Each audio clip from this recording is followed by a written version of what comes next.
ഭക്ഷണം കഴിക്കാനായി സുധി ജോലി ചെയ്യുന്ന ഹോട്ടലിൽ കയറുന്ന ചന്ദ്രമതിയെയും ഭാമയും കാണിച്ചാണ് എപ്പിസോഡ് ആരംഭിക്കുന്നത്. ശേഷം സുധിയെ പുകഴ്ത്തി സംസാരിക്കുന്ന ചന്ദ്രമതിയോട് ഭാമ ദേഷ്യപ്പെടുന്നു. ശേഷം അമ്മ കാണാതെ ഇരിക്കാനായി സുധി മാസ്ക് വെച്ചുകൊണ്ട് ഓർഡർ എടുക്കാനായി പോകുന്നു. ഇതേ സമയം ചന്ദ്രമതി സുധീനെ വിളിക്കുമ്പോൾ സുധി ഫോൺ കട്ട് ചെയ്യുന്നു. ശേഷം വീണ്ടും ചന്ദ്രമതി വിളിക്കുമ്പോൾ ഞാനൊരു അർജന്റ് മീറ്റിംഗിലാണെന്നും പിന്നെ വിളിക്കാമെന്നും പറഞ്ഞ് സുധി ഫോൺ കട്ട് ചെയ്യുന്നു. പിന്നീട് നവീന് കൊടുക്കാനുള്ള പണം ശ്രുതി മീരേനെ ഏൽപ്പിക്കുമ്പോൾ നീ ഇങ്ങനെ കടം മേടിച്ച് കൂട്ടരുതെന്ന് മീര പറയുന്നു. ശേഷം സുധി ജോലിക്ക് പോകുന്ന വിവരവും സച്ചി രാവിലെ ഉണ്ടാക്കിയ പ്രശ്നത്തെപ്പറ്റി ശ്രുതി മീരയോട് പറയുന്നു. തുടർന്ന് രേവതിനെയും സച്ചിനെയും എങ്ങനെയെങ്കിലും വീട്ടിൽ നിന്ന് പുറത്താക്കണമെന്നും ഞാൻ അതിനുള്ള ചില പ്ലാനുകൾ തയ്യാറാക്കുന്നുണ്ടെന്നും ശ്രുതി മീരയോട് പറയുന്നു. പിന്നീട് വീട്ടിലെത്തുന്ന വർഷ ഹാളിൽ മുഴുവൻ മോസ്കിറ്റോ സ്പ്രേ അടിക്കുന്നു. തുടർന്ന് അവിടെ എത്തുന്ന രേവതിക്ക് അസ്വസ്ഥത തോന്നുകയും വർഷേനെ വഴക്ക് പറയുകയും ഇനി ഈ സ്പ്രേ അടിക്കരുതെന്നും പറയുന്നു.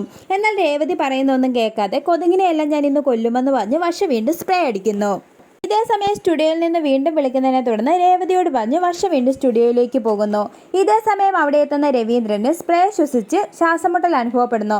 തുടർന്ന് എന്താണ് ഇത്ര സ്മെല്ലെന്ന് രവീന്ദ്രൻ ചോദിക്കുമ്പോൾ വർഷ മോസ്കിറ്റോ സ്പ്രേ അടിച്ച വിവരം രേവതി പറയുന്നു.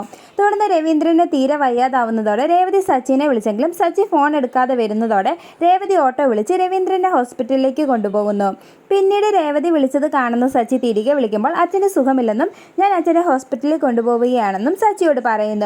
ഇത് കേട്ട് സച്ചിയും മഹേഷും ഞെട്ടിപ്പോവുകയും ഹോസ്പിറ്റലിലേക്ക് പോവുകയും ചെയ്യുന്നു. തുടർന്ന് ഹോസ്പിറ്റലിൽ എത്തുന്നതോടെ മോസ്കിറ്റോ സ്പ്രേ ശ്വസിച്ചതുകൊണ്ടാണ് ഇങ്ങനെ സംഭവിച്ചതെന്ന് ഡോക്ടർ പറയുന്നതോടെ സച്ചി ഞെട്ടിപ്പോകുന്നു.